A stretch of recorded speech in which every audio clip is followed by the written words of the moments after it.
আসসালামু আলাইকুম রহমতুল্লাহ। যেখানে মানুষ বিভিন্ন কাজে ব্যস্ত থাকে সেখানে দেখেন চারুলতা বিদ্যাপীঠ একটা সুবিধাবঞ্চিত স্কুল।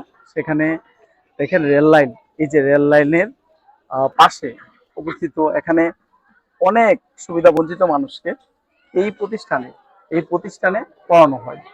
তো আসলে যারা নিয়ে এই কাজগুলা করতেছে তাদেরকে সেলট। তো এটার ভিতরে দেখেন এমনিতে প্রতিষ্ঠান অনেক বড়, এই যে অনেক বড়, একটু দেখাও এদিকে। বিশাল বড় একটা এ নিয়ে কাজ করতেছে। তো আসলে যারা নিয়ে এই কাজগুলা করতেছে সবাই যদি সবার জায়গায় থেকে যদি এই কাজগুলা যদি করে, তো সুবিধা বঞ্চিত বাচ্চারা কিছু শিখতে পারবে তারা। আসলে কি বলবো, যে তাদের এই কাজগুলো হচ্ছে আসল কাজ। তো এই জন্য আমি বলবো যে যে যেখান থেকে আছেন আপনারা আপনাদের এই ভালো কাজগুলা করেন। এই কাজগুলো যদি করেন, এখানে হয়তো বা কোনো কিছু পাবেন না আপনি, আল্লাহর কাছে ওই সেই দুনিয়াতে আপনি ভালো কিছু পাবেন। ঠিক আছে, ধন্যবাদ সবাইকে ভিডিও দেখার জন্য। আসসালামু আলাইকুম।